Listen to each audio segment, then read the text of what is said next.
오늘 우리에게 주시는 하나님의 말씀은 구약성경 열왕기상 17장 1절에서 16절까지의 말씀입니다. 구약성경 544페이지 열왕기상 17장 1절에서 16절까지 제가 한 절, 여러분 한 절 교독합니다.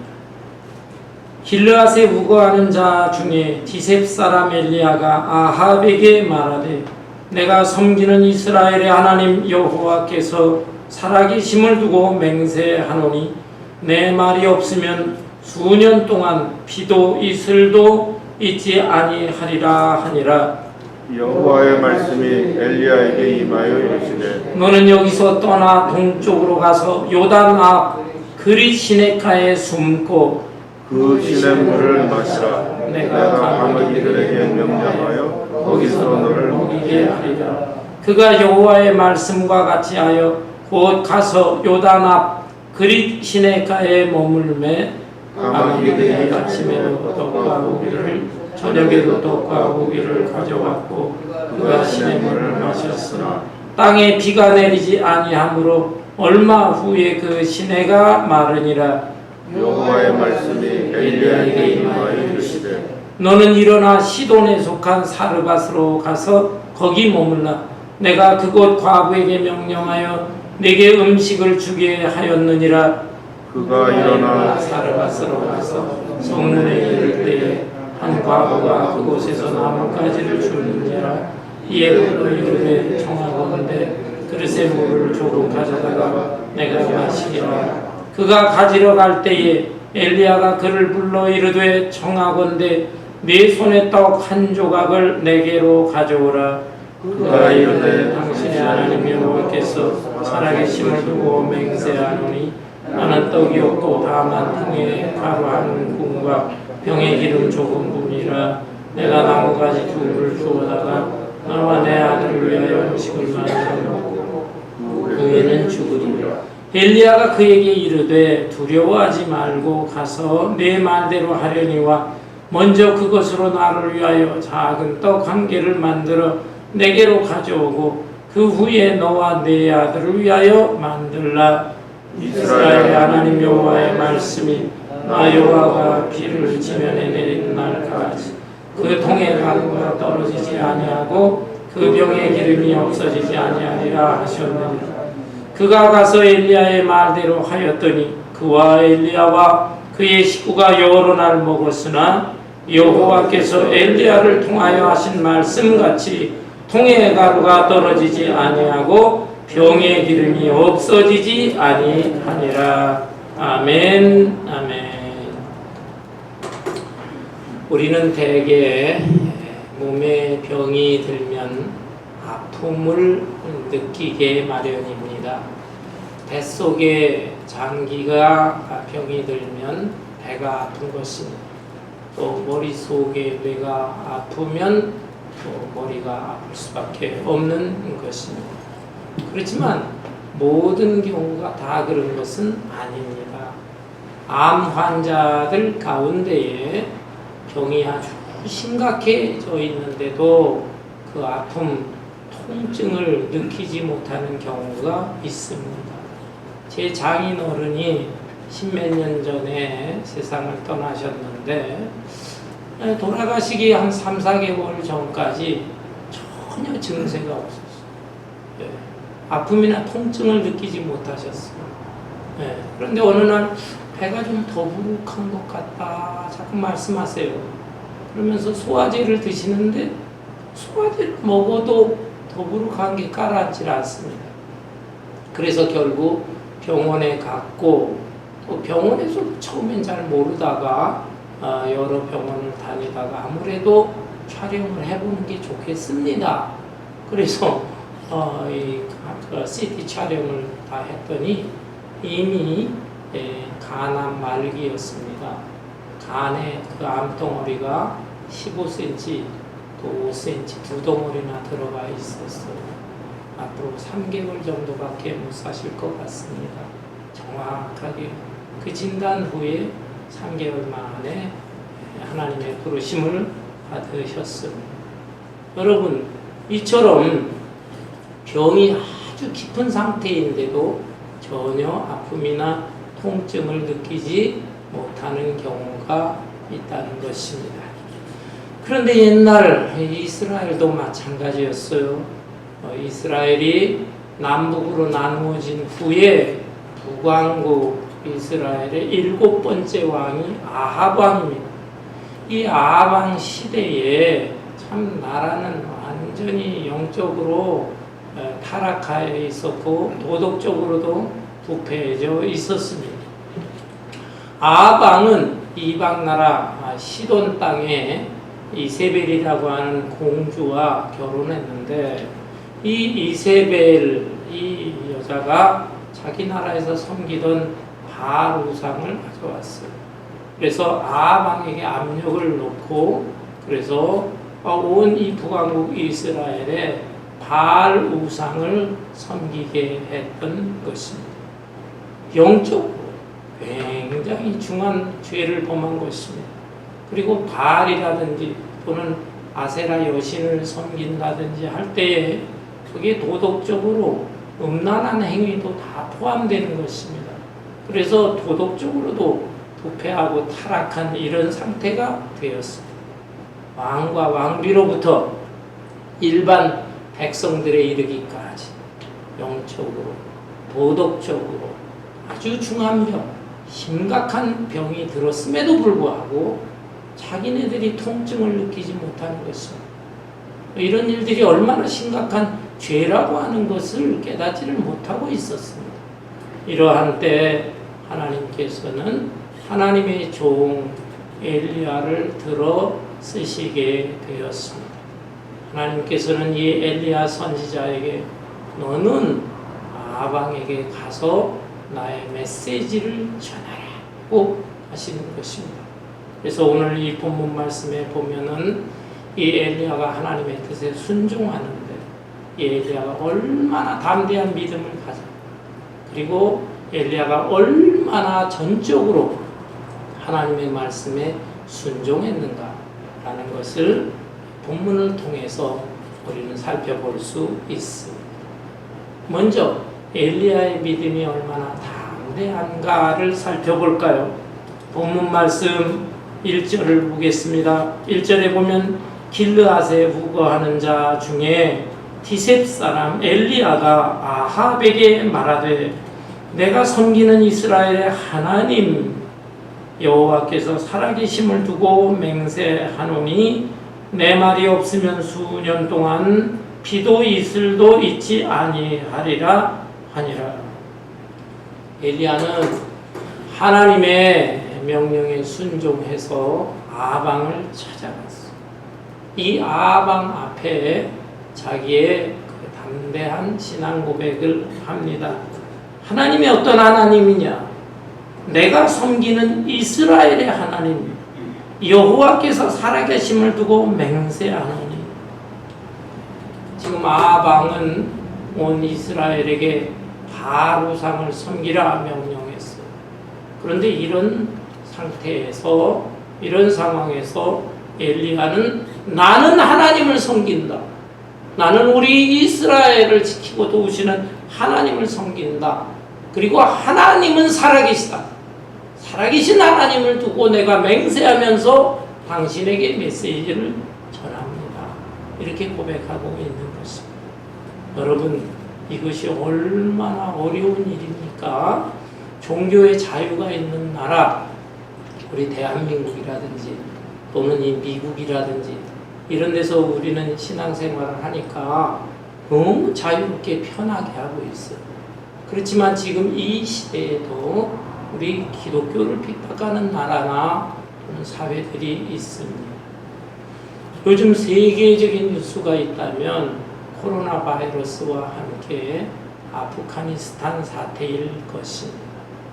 아프가니스탄에서 우리 미군들이 철수를 하게 됨과 동시에 탈레반이라고 하는 이슬람 무장 단체입니다. 이들이 아프가니스탄 정권을 무너뜨리고 그 정권을 자기들이 차지하게 되었습니다.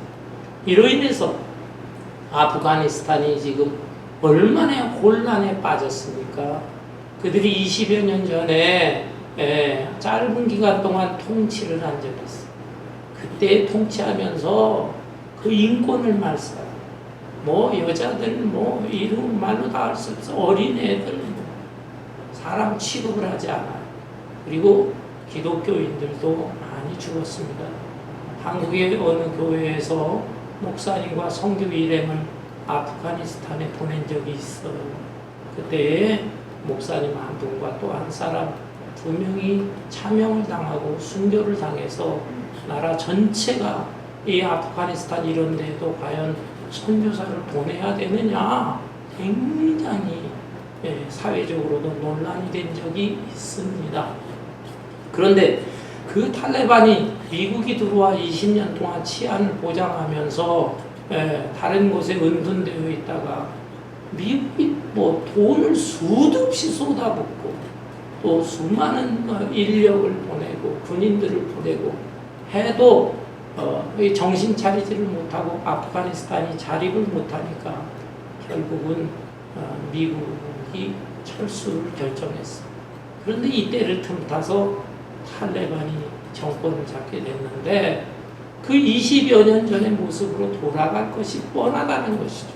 그래서 수많은 사람들이 지금 다른 나라로 탈출하는 사태가 벌어지고 공항에 몰리고 거기에 또 폭탄 테러가 터지고 지금 그야말로 혼란의 혼란, 아비규환이 아닐 수가 없습니다.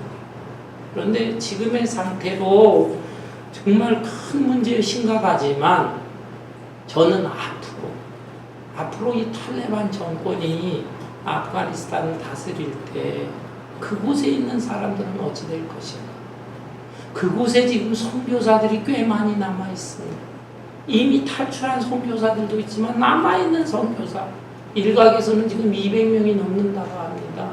그 다음에 그분들을 통해서 정말로 어렵사리 그 전도를 받아서 예수 믿는 사람들이 있습니다. 그들의 운명은 어떻게 될 것인가를 생각해 봅니다. 우리가 그들을 위해서 기도해야 되겠습니다. 그런데 그들이 정말 이 탈레반과 같은 무시무시한 정권 속에서도 하나님은 창조주 하나님이시다.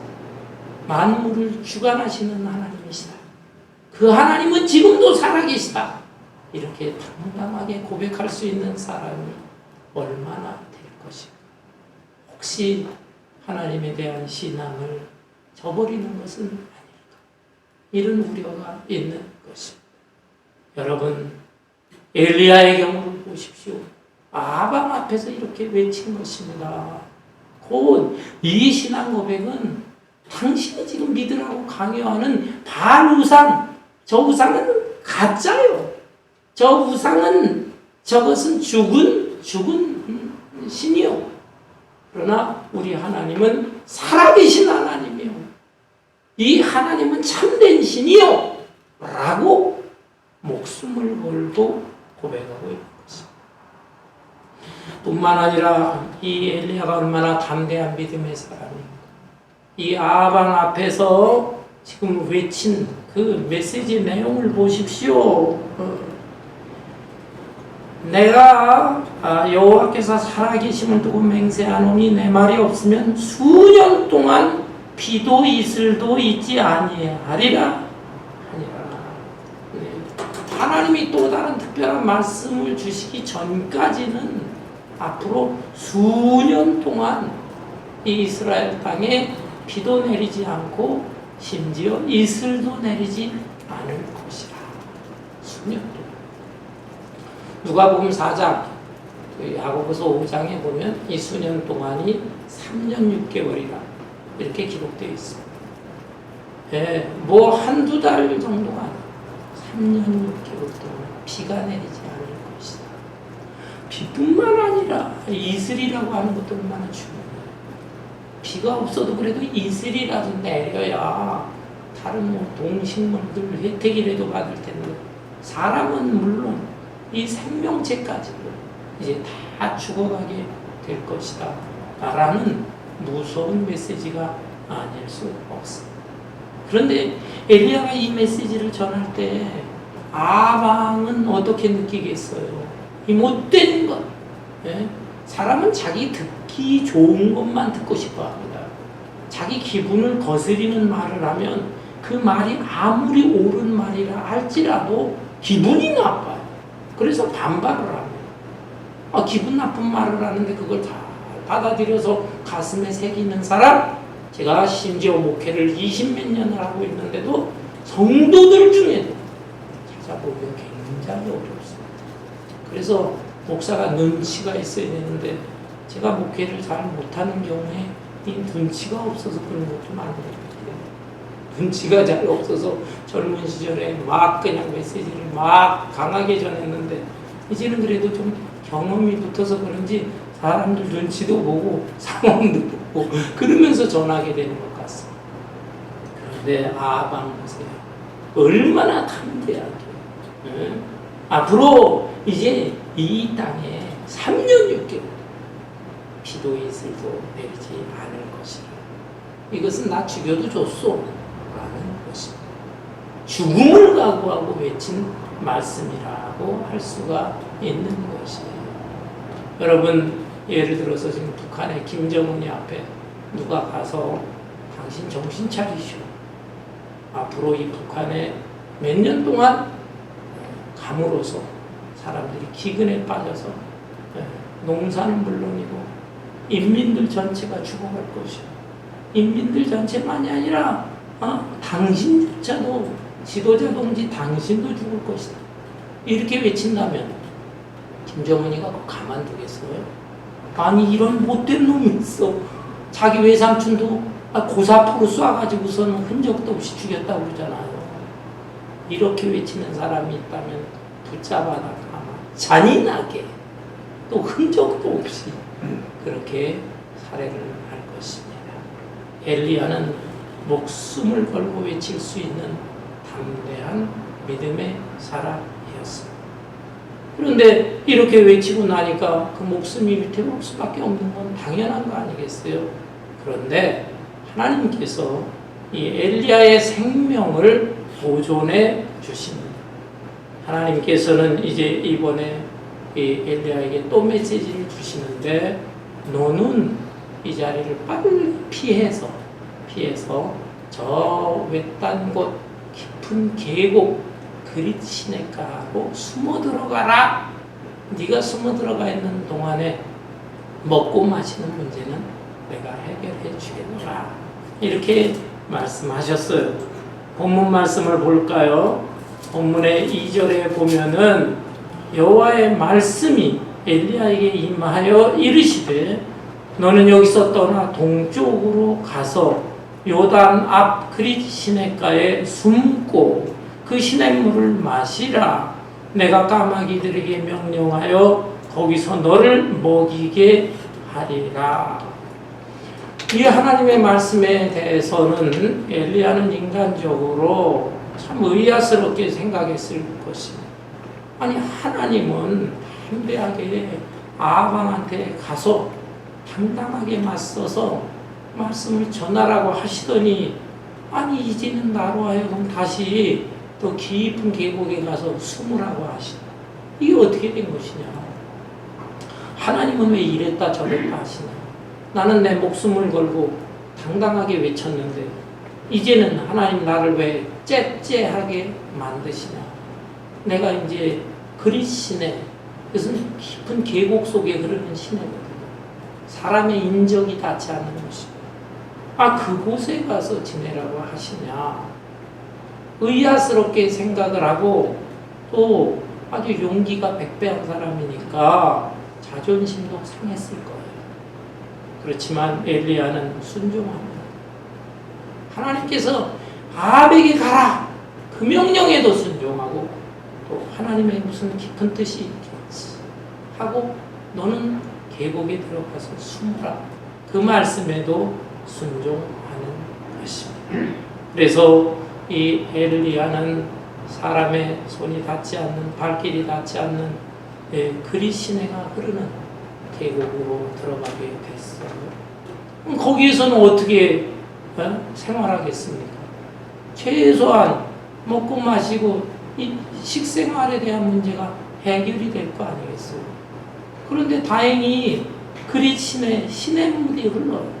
이거는 거의 1년 내내 물이 마르지 않습니다. 지금도 성지순례를 가게 되면은 이곳에 방문하는 분들이 있는데 굉장히 깊은 계곡에 물이 지금도 쫙쫙 흐르는.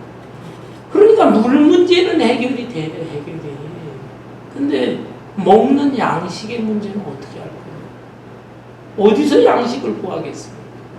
그런데 하나님께서 까마귀를 통해서 먹을 것을 날라다 주겠다는 것입니다. 참 하나님이 희한합니다. 하나님께서 왜 이런 방법을 쓰실까요? 하나님의 여기에 기가 막힌 지혜가 있으신 것입니다. 예를 들어서 하나님께서 도우신다고 하시면서 어떤 다른 사람을 통해서 먹을 것을 보내준다고 해보세요. 사람들이 거기서 드나들면서 이 아합의 군사라든지 또는 다른 사람들의 눈에 띌 거예요. 그러다 보면 붙잡힐 수밖에 없는. 그리고 또 다른 어떤 짐승, 소나 나귀를 통해서 먹을 것을 운반해주는 이런 방법을 써도요. 그 짐승들에 대해서 사람들이 저건 뭐야? 저기 마차에 뭐가 실어있네, 술에 뭐 먹는 게 실어있네. 그거 다 의심할 거 아니겠습니까? 그래서 하나님은 사람이나 땅의 짐승을 통해서가 아니라 하늘의 날짐승을 통해서 보내주십니다. 날짐승 중에서도 까마귀는 이스라엘 사람들이 부정한 새로 여깁니다. 우리 한국 사람들도 가치는 뭐 좋은 소식을 전해다주는 새다. 그렇지만은 까마귀에 대해서는 별로 재수가 없는 새다. 이런 의식들을 가진 것 같아요. 그런데 이스라엘 사람들도 까마귀에 대해서는 좀 부정한 새로. 그래서 어쩌다 하늘을 보다가 까마귀가 날면 아이고 부정한 새 하고 그걸 바라다 보지 않습니다. 눈길을 피하는 것입니다. 하나님은 바로 이러한 면에서 부정한 새지만 까마귀를 통해서 음식을 날라다 주게 하시는 것입니다. 사람들이 관심을 갖지 않도록 쳐다보지도 않도록 하신 것입니다. 하나님의 지혜가 얼마나 섬세하신 것인가 라는 것을 알 수 있습니다. 그런데 이 까마귀가 아침과 저녁으로 음식을 날라다 줍니다. 아니 우리는 음식을 보통 몇 번 먹습니까? 하루에? 하루 삼시세끼라고 그러잖아요. 삼시세끼. 근데 왜 하루에 2끼만 이렇게 보내주신 것일까? 2끼만 먹어도 충분할 것이죠. 여러분 저는요 지난 한 몇십 년 동안 1끼 내지 2끼 매일 그렇게 먹고 지냈습니다. 아마 한 달에 3끼를 먹는 경우에는 여러분도 만나기도 하고 때로는 신방도 하고 그럴 때 먹게 되기 때문에 어쩌다 한 달에 한 몇 차례 3끼 먹는 경우가 있기는 하지만 뭐 한 2끼 정도 먹었는데 생활하는데 별로 지장이 없어요. 그러니까 너무 많이 먹을 필요가 없습니다. 하나님께서는 엘리야 선지자의 생명을 보존할 수 있도록 2끼 정도면 괜찮다 이렇게 생각하셔서 까마귀를 통해서 아침 저녁으로 그렇게 먹을 것을 날라다 주신 것입니다. 여러분 본문 말씀 5절부터 보세요. 그가 여호와의 말씀과 같이 하여 곧 가서 요단 앞 그릿 시냇가에 머물매 까마귀들이 아침에도 떡과 고기를 저녁에도 떡과 고기를 가져왔고 그가 시냇물을 마셨으나 그러나 7절에 보면 땅에 비가 내리지 아니하므로 얼마 후에 그 시내가 마르니라. 엘리야 선지자는 그곳에서 그런 대로 뭐 사람들과 교제는 하지 않지만 은둔 생활을 하는데 크게 어려움 없이 지낼 수가 있었어요. 먹는 문제, 마시는 문제가 해결이 됐으니까. 그렇지만 이런 상태도 오래가지를 않았습니다. 여기에 더 어려운 시험이 닥치게 된 것입니다. 이번에는 그 그리신의 그 물이 마른 것이. 왜? 가뭄이 그냥 너무 오래되다 보니까 보통 때는 1년 내내 흐를 수 있는 이 계곡의 물, 이 물까지도 완전히 말라버리게 된 것입니다. 여러분, 상황이 점점 더 어려워지고 있네요. 더 큰 시련과 고난이 지금 찾아오게 된 것입니다. 이런 경우에 어떻게 행동을 해야 되겠습니까? 엘리야 선지자는 이거 큰일 났구나. 물이 많은 곳, 다른 강가를 찾아야 되겠구나. 아니면 어쩔 수 없지. 잡히면 잡히리라 하고 다른 사람들을 좀 만나서 도움을 청해야 되겠다. 이렇게 생각할 수도 있었을 거예요. 그렇지만 역시 엘리야는 믿음의 사람입니다. 그리고 순종의 사람입니다. 하나님께서 나에게 무슨 말씀을 하실 것이다. 하나님께서 내가 지시하실 때까지 기다려야 되겠다. 경거망동하지를 않았단 말씀이에요. 여러분, 우리는 보통 이렇게 자기 개인의 인생이나 가정이나 또는 뭐 나라나 어려운 시련과 고난이 닥치면 자꾸 인간적인 머리를 쓰려고 합니다. 그리고 당황합니다. 판단하고 행동을 먼저 하려고 합니다. 그러다가 실수하고 실패의 나락에 떨어질 수가 있어. 이런 어려운 때 우리는 내가 먼저 내 생각을 하고 내가 절껏 경거망동 행동하기 전에 고요한 시간을 가져야 하는 것입니다. 하나님께서는 이 아방에게 쫓겨다닐 때 왜 이 골짜기로 들어오게 하셨을까? 물론 엘리야의 생명을 보존함도 있지만 엘리야로 하여금 하나님께 깊이 이 골짜기에서 기도하고 또 하나님과 교제하기를 원하셨다. 그래서 엘리야는 이런 생활을 했는데 이제 더 어려운 지경에 놓이게 될 때, 이때 하나님께서는 이 엘리야에게 네가 이런 상황 속에서 어떻게 행동하나 보자. 아마 테스트도 하셨을 거예요. 엘리야는 너무너무 힘든 상황이고 답답한 처지에 놓였지만 자기 생각, 자기 판단으로 행동하지 않았어. 더 기다렸어. 더 기다리고 하나님의 음성을 듣고 하나님의 지시를 따르려고 했던 것입니다. 드디어 하나님께서 또다시 말씀해 주셨어요. 그 말씀의 내용은 무엇일까요? 본문 8절부터 보세요. 여호와의 말씀이 엘리야에게 임하여 이르시되 너는 일어나 시돈에 속한 사르밧으로 가서 거기 머물라. 내가 그곳 과부에게 명령하여 내게 음식을 주게 하였느니라. 인내하고 참고 견디면서 하나님의 음성을 듣기를 원했는데 하나님의 말씀이 이제 임했습니다. 그런데 이 하나님의 말씀은 너무나 참 답답한 말씀, 인간적으로 이 말씀에 따르기 어려운 말씀이에요. 엘리야로 하여금 너는 이곳에서 일어나 떠나라. 떠나는데 어디로 가게 합니까? 시돈에 속한 사르밧으로 가라. 시돈이라는 땅이 어느 땅입니까? 바로 아방의 부인 이세벨. 이 이세벨이 어린 시절 태어나고 자라나고 공주로서 생활했던 바로 그 자리예요. 그 고향, 그곳으로 가라는 거죠.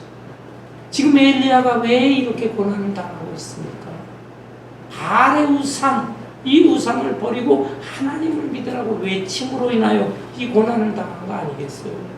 그리고 이 바알 우상을 장려하는 아합과 이세벨 왕비에게 쫓겨다니면서 이 고통을 당하고 있는데, 아니 하나님께서는 내가 그렇게 기도했는데 음성을 들려주시기를 아예 너는 바알 신앙의 본거지 시돈 땅으로 가라는 거예요. 시돈 땅으로. 아니 하나님 이럴 수가 있습니까? 내가 어찌어찌하다가 고난당하고 어찌어찌해서 이렇게 피해 숨어 지내는데 이제 하나님께서 나를 인도하실 때 좀 편안한 곳으로 인도하실 것이지 아예 그 바알 우상의 본거지 시돈 땅으로 가라는 말씀입니까? 정말 마음에 서운함과 함께 반발심이 있을 수도 있어요. 뿐만 아니라 시돈에 가서 시돈 어느 곳으로 가냐면 사르밧으로 가라. 사르밧으로 가게 되면 과부가 있을 것이다. 그 과부가 너를 먹여줄 것이다. 여러분, 과부, 성경의 과부와 고아는 이 가난의 대명사입니다. 가난하고 불쌍한 사람 하면 과부와 고아예요. 물론 오늘날에는 안 그렇습니다. 오늘날에는 혼자 되신 분들, 여자분들 가운데 돈 많은 부자도 있고 여유롭게 사는 분들도 있어요. 그러나 이게 지금 2800년, 2900년 그 전에 있었던 시대입니다. 완전히 농경사회고 또 노동을 하는 노동산업사회고 이런 시대에 여자들 혼자서 생활한다는 것은 너무 어려웠습니다. 그런데 그 가난한 그 불쌍한 사르밧의 과부를 찾아가. 그 과부가 너를 먹여줄 것이다. 하나님 해도 너무합니다. 나를 이곳에서 피신하면 안전하고 평안한 곳, 그리고 돈 많은 사람이라든지 아니면 좀 힘있고 권력 있는 사람을 만나게 해서 내 여생을 좀 편안하게 잘 지낼 수 있게 하실 것이지 어떻게 이런 사람한테 가서 신세를 지라고 합니까? 거부하고 반발할 수 있어요. 그렇지만 이 엘리야는 역시 믿음의 사람이고 순종의 사람이고 여기에 하나님의 또 다른 뜻이 있겠지.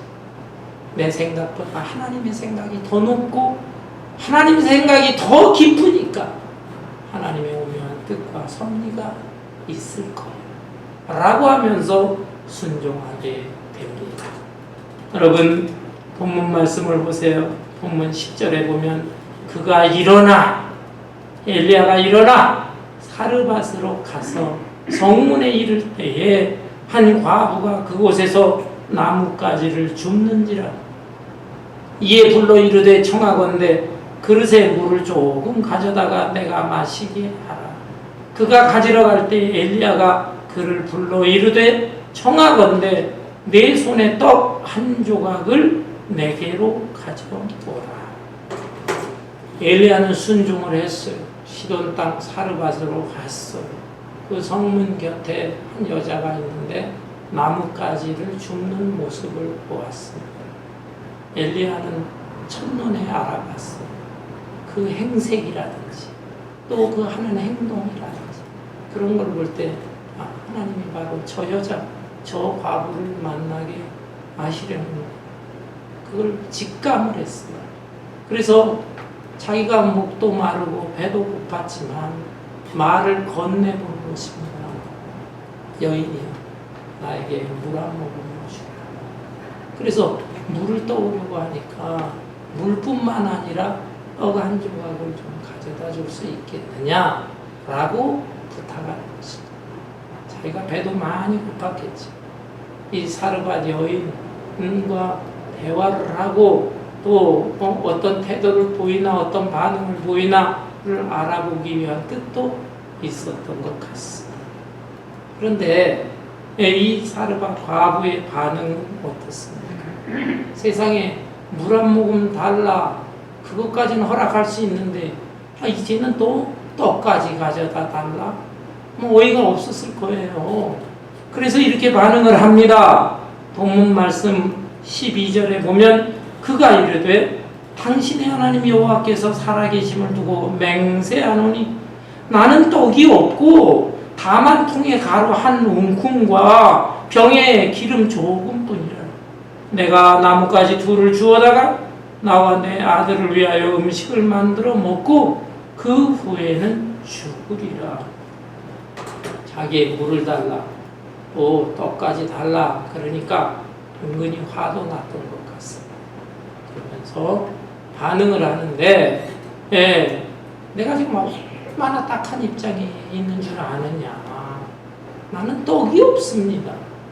내 집에 통 하나가 있는데 그 통에 조금 가루가 있고, 그리고 병이 있는데 병에도 기름이 조금 남았어요. 내가 지금 이 나뭇가지 2개를 주워다가 그걸로 불을 피워서 그 남아있는 가루와 기름을 통해서 마지막 음식을 먹고, 그리고 나와 내 아들은 죽을 것입니다 라고 하소연하고 한탄하고 있는 거예요. 내 처지가 이런데 지금 당신이 왜 나한테 이런 무리한 부탁을 하느냐라는 것이에요. 이렇게 반응을 했을 때 엘리야가 뭐라고 하느냐. 13절에 엘리야가 이르되 두려워하지 말고 가서 내 말대로 하려니와 먼저 그것으로 나를 위하여 작은 떡 1개를 만들어 내게로 가져오고 그 후에 너와 내 아들을 위하여 만들라. 야, 엘리야, 아무리 하나님의 종이요 위대한 선지자라 할지라도 해도 너무합니다. 지금 이 여자가 자기가 딱한 사정, 딱한 형편 이거를 지금 얘기를 하고 있는데 그 마지막 남은 그 만들어서 먹겠다는 그 양식 그거 먹고 자기와 아들은 죽을 거라고 그러는데 그거 있어? 그거 만들어 가지고 나부터 대접을 하라. 여러분이라면 어떨 것 같습니까? 아니 이 옥목사가 이런 처지에 있는데 아이고 우리 성도님 그거 남아있는 거 저부터 주세요. 저부터 주면 뭐 하나님 복을 주실 것입니다. 저 옥목사 미쳤네. 완전히 정신이 돌았을 거야. 아니면은 내가 이렇게까지 말하는데 인정사정도 없는 목사, 자기밖에 모르는 목사, 내 형편과 처지가 이런데 하고 여러분들이 반발하고 저한테 막 대들고 난리를 치지 않겠습니까? 야, 그런데 보세요. 이 여자는 참 대단합니다. 엘리야는 그럼 왜 이렇게까지 했을까요? 왜 이렇게까지? 엘리야는 하나님의 말씀에 대해서 지금까지 확실하게 믿고 믿을 뿐만 아니라 절대 순종하면서 여기까지 온 사람입니다. 그래서 지금 너무너무 이 사르밧 과부도 불쌍하고 딱한 처지라는 건 알아요. 그런데 하나님께서 벌써 이미 너는 사르밧 과부를 통해서 먹을 것을 얻어먹으라. 하나님이 먼저 말씀하시고 먼저 약속을 하셨어요. 그렇기 때문에 그것 때문에 확신을 하고 이렇게 말하는 것이지 하나님의 음성이나 메시지 없이 자기가 이렇게 사르밧 과부를 대했다고 한다면 이 사람이 뭐 위대한 종이나 뭐나 할 것 없이 이 사람의 신앙이나 인격은 아주 형편없는 사람이다 이렇게 볼 수가 있어요. 그러나 엘리야는 하나님의 음성을 들었어요. 확신이 있었어요. 그래서 이렇게 명령을 합니다. 그리고 이 명령에 대해서 명령을 하면서 축복의 메시지도 전하는 것이죠. 본문 14절에 보면 이스라엘의 하나님 여호와의 말씀이 나 여호와가 비를 지면에 내리는 날까지 그 통에 가루가 떨어지지 아니하고 그 병에 기름이 없어지지 아니하리라 하셨느니라. 네. 사르밧 과부를 통해서 네가 먹고 지낼 수 있어야 된다. 하나님이 말씀하셨기 때문에 이 사르밧 과부의 가정도 하나님께서 책임져 주실 것이다. 확신이 있던 거예요. 이 메시지에 대해서 사르밧 과부 역시 믿음이 좋았습니다. 이 여자 이방 여자였지만 그러나 하나님을 살아계신 하나님으로 믿었어요. 그리고 그 하나님의 말씀 엘리야를 통해서 주시는 이 말씀에 순종하게 됩니다. 15절 말씀에 보니까 그가 가서 엘리야의 말대로 하였더니 그와 엘리야와 그의 식구가 여러 날 먹었으나 여호와께서 엘리야를 통하여 하신 말씀같이 통에 가루가 떨어지지 아니하고 병에 기름이 없어지지 아니하니라.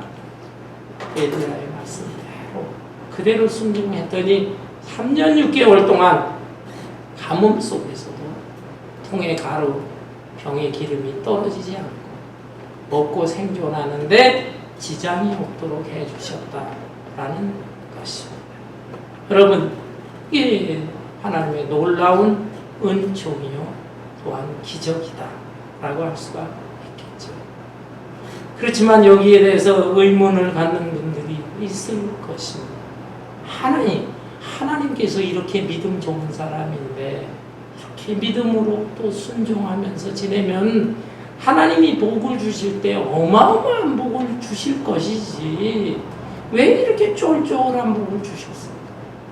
엘리야가 그리 시냇가로 숨어 들어가게 될 때 그때에도 좀 먹을 것을 주신다면 하루 삼시세끼 풍족하게 주실 것이지 그 외에 또 다른 것도 또 좀 풍요롭게 더 주셔서 아주 여유있게 안락하게 편안하게 지내게 하실 것이지 째째하게 겨우 두 끼 겨우 생존할 수 있는 것만 주실 거예요.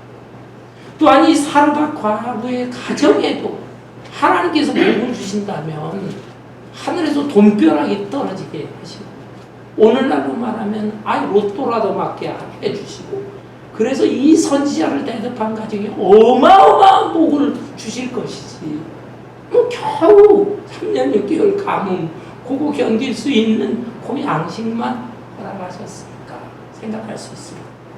여러분, 우리는 어떤 태도로다가 하나님을 섬기고 있습니다. 하나님께 우리가 기도하면서 하나님 나한테 복을 주세요. 이것도 주시고 저것도 주시고 기도합니다. 그런데 기도의 응답을 받았습니다. 물론 기도의 응답 받으신 많은 복을 받으신 분들도 있을지 몰라요. 그러나 하나님께서 우리에게 기적을 베풀어 주시고 복을 주시는 것은 그 목적이 그냥 이 땅에서 편안하게 살라고 하는 그 목적이 아니에요. 우리에게 믿음을 더 견고하게 만들어 주시고 더 깊은 믿음을 갖게 하시고 그래서 하나님을 더 잘 섬기게 하시고 그리고 하나님의 사명을 감당할 수 있도록 하시기 위한 더 큰 목적이 있는 겁니다. 그 목적으로 하나님이 기적도 주시고 복을 주시는 것이에요. 그런데 우리가 원하는 대로 하나님 다 주신다고 하면 그 엄청난 복을 받았을 때 하나님 제대로 섬길까요? 어떤 분은 내가 로또만 맞으면 절반은 내가 하나님 앞에 절반이 뭐니 90%는 내가 하나님 앞에 드리고 10% 가지고 살겠다. 10%도 그래서 계산을 해보니까 10%만도 엄청나거든요. 그런데 하나님이 안 주신다. 농담이지만 불평하는 분들이 있습니다. 그런데 하나님은 내 자신보다 하나님이 나를 더 잘 아세요. 네 지금 심정은 그런 것 같지만 하나님 그걸 허락하시면요 하나님 제대로 안 섬깁니다. 릴리랄라 세상에서 재밌게 여기저기 놀러 다니고 편안한 하나님은 저 멀리 둘 것입니다. 하나님 그걸 아세요. 그래서 하나님은 절박한 순간 내가 내 힘으로 살 수 있는 거에 대해서는 하나님이 그렇게 기적을 베푸시지 않습니다. 하나님 까마귀를 통해서 양식은 주셨지만 물은 날라다 주시지 않았어요. 왜? 물은 자기가 떠먹을 수가 있지 않습니까? 그러니까 내가 할 수 있는 것은 하라는 것입니다. 도저히 내가 할 수 없는 문제, 그 문제에 대해서 하나님 앞에 간절히 기도하면 하나님께서 도와주세요. 아멘. 하나님이 이런 방법으로 기적을 베풀어 주세요. 그리고 내가 생존하고 내 믿음으로 하나님을 더욱 잘 찾고 하나님과 깊은 교제를 할 수 있는 그 상태만큼 하나님이 복을 주시는 것입니다. 이렇게 순종하고 순종할 때 하나님 보실 때 내 믿음이 정말 귀하다. 너는 앞으로 더 큰 믿음의 사람이 되고 더 귀한 사명을 감당해야 되겠구나 라고 판단하시면 하나님은 그야말로 그 위에 더 큰 복, 더 넘치는 복을 베풀어 주실 것입니다. 아멘. 저는 지금까지 살아오면서 하나님의 은혜를 많이 체험했어요. 하나님 주시는 복도 나름대로 복을 많이 받았어요. 그런데 솔직하게 고백을 하면 하나님으로부터 무슨 폭포수 같은 그런 복을 받지는 못한 것 같습니다. 그리고 무슨 복음방송이나 뭐다 TV에서 이렇게 크리스찬 TV 간증하는 사람들 굉장히 어마어마한 기적 같은 사건이 있어요. 저도 간증거리는 많은 사람이지만 그렇게까지 기적적인 일이 나한테 일어난 것 같지는 않습니다. 하나님께서 그저 내 가정 지킬 수 있도록 그만큼 복을 주시고 한미교회도 치락치락 많이 했지만 수많은 교회가 여기에 나타났다 사라지고 나타났다 사라졌지만 그래도 한미교회를 지금까지 지켜주셨어요. 코로나의 위기 속에서 문 닫은 교회가 그렇게 많은데 우리 교회 그래도 수는 얼마 안 되지만 성전에서 예배할 수 있도록 하나님께서 인도해 주셨어요. 저는 이것도 기적이고 이것도 축복이고 이것에 대해서도 감사합니다. 아멘. 그런데 이것으로만 만족하지 않습니다. 작은 복인 것 같지만 소소한 복인 것 같지만 계속해서 순종하면 하나님께서 보시고 이제 때가 됐구나. 너의 믿음을 보니까 내가 너한테 더 큰 복을 줄 수 있겠구나. 내가 너한테 더 폭포수 같은 복을 주어도 너는 절대로 변심할 사람이 아니다. 하나님이 그렇게 판단하시면 저와 여러분에게 하나님께서 예비하신 놀라운 축복도 베풀어 주실 것이라 믿습니다. 아멘. 본문에 나오는 이 엘리야와 사르밧 과부의 이야기. 이 이야기는 이렇게 소소한 기적인 것 같고 소소한 축복인 것 같습니다. 그렇지만 본문 말씀 뒤에 놀라운 일이 벌어집니다. 이 사르밧 과부의 가정에 그 유일한 아들, 그 아들이 죽었어요. 이 과부로서는 유일한 소망이라고 할 수 있는 자기 아들입니다. 자기 목숨보다 더 사랑하는 그 아들이 죽었습니다. 이거를 어떻게 우리는 이해해야 되겠습니까? 아니 그렇게 하나님 생각하고 엘리야 하나님의 종을 대접했는데 그저 그래도 귀한 기적들이 3년 반 동안 이루어져 오고 있는데 그런데 왜 내가 감당할 수 없을 만큼의 내 아들이 죽어야 한단 말이야. 사르밧 과부도 믿음의 한계가 있어요. 인간이니까 막 좀 엘리야 선지자에 대해서도 원망하는 듯한 그런 모습을 막 보입니다. 그렇지만 엘리야 선지자도 너무 안타까운데 하나님이 어찌하여 이런 일이 일어난다는 말입니까? 내가 이 여인의 도움을 받으라고 하시는데 왜 이런 일이 일어난다는 말입니까? 하나님에 대해서도 의문점을 가지면서도 순종합니다. 그리고 부르짖습니다. 이 아이를 다락방으로 들어올리고 자기가 있는 다락방에서 이 아이에게 엎드려 3번이나 하나님한테 부르짖습니다. 하나님이여 이 아이의 생명을 살려주세요. 이 아이의 시신 앞에 엎으러졌다는 것은 자기의 생명이 이 아이에게 들어가도 좋습니다. 생명을 나누고 싶습니다. 그 아이한테 엎으러진 거예요. 그러면서 하나님 앞에 부르짖어 기도했더니 이 놀라운 죽었던 아들이 살아나는 기적이 일어나게 된 것입니다. 어마어마한 기적이요. 이 과부한테는 놀라운 축복이 아닐 수가 없는 것이에요. 여러분, 오늘날 이 시대를 다시 한번 봅니다. 코로나가 지금 계속되고 있습니다. 먼저 있었던 코로나, 뭐 알파 코로나, 무슨 코로나 그런 것들이 좀 사그라지나 했더니 뭐 델타 코로나, 변이 코로나들이 나타나고 있습니다. 어려운 시대입니다.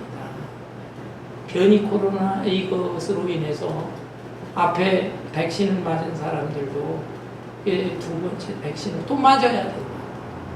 안 맞으면 지금 60% 정도의 효과밖에 없다는 거예요. 그뿐만 아니라 지금 탈레반 아프가니스탄의 사태 그것으로만 끝나는 게 아닙니다. 이 탈레반과 또 서로 무슨 앙숙관계인지 대립관계에 있는 또 다른 극단주의자 IS 더 잔인하다고 하잖아요.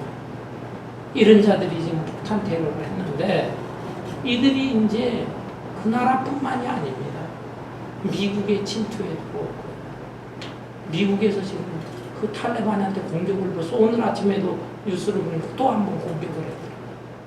그 사람들이 가만히 있지 않습니다. 테러를 통해서 또 들어올 것입니다. 미국, 또 영국, 유럽 흩어지면서 어마어마한 혼란을 초래하게 될 것입니다. 우리가 살아가는 시대가 이렇게 어려운 시대, 만만치 않은 시대입니다. 가뭄의 문제, 지금 기상이변으로 인해 여기 가뭄, 아까 산불에다가 저 남미에 어느 나라는 사막지대인데 1년 내내 뜨거웠던 그 지대인데 눈이 내렸대요. 눈. 이러한 시대에 우리가 어떻게 살아야 할 것인가. 이미 가진 믿음이지만 더 하나님을 바라보고 하나님을 의지할 수 있는 그런 견고한 믿음의 사람이 되어야 하겠습니다. 하나님과 깊은 교제를 통해서 깊은 영성과 신앙을 가져야 되겠습니다. 무엇보다도 하나님의 말씀이라는 성경에 나타난 말씀이요, 내가 기도하는 가운데 내 마음속에 세밀하게 들려주시는, 정말 내 마음을 비우고 겸손하게 기도했을 때 내 마음속에서 막 나를 뜨겁게 하는 성령의 음성이 들린다면 그 음성에, 그 말씀과 명령에 순종할 수 있는 여러분이 되시기를 바랍니다. 아멘. 순종이라는 것이 무엇인가? 자기의 믿음을 하나님 앞에 보여주는 것입니다. 자기의 믿음을 사람 앞에 나타나 보여주는 사람들 중에서는 사람들이 인정할 수가 있어요. 그러나 그 중에는 바리새인같이 외식주의자들도 있습니다. 그렇지만 하나님 말씀에 절대 순종할 수 있는 사람, 엘리야와 사르밧 과부같이 순종할 수 있는 사람은 자기의 믿음을 하나님 앞에 보여드리는 것입니다. 그러면서 하나님의 마음을 움직이고 하나님의 가슴을 감동시키는 사람이 되는 것입니다. 여기에 소소한 축복을 넘어서서 놀라운 기적과 엄청난 축복도 나타나게 되는 것을 체험하게 될 것입니다. 이 은혜와 기적과 축복이 저와 여러분의 가정과 생애 가운데 함께 하시기를 주님의 이름으로 축원합니다. 찬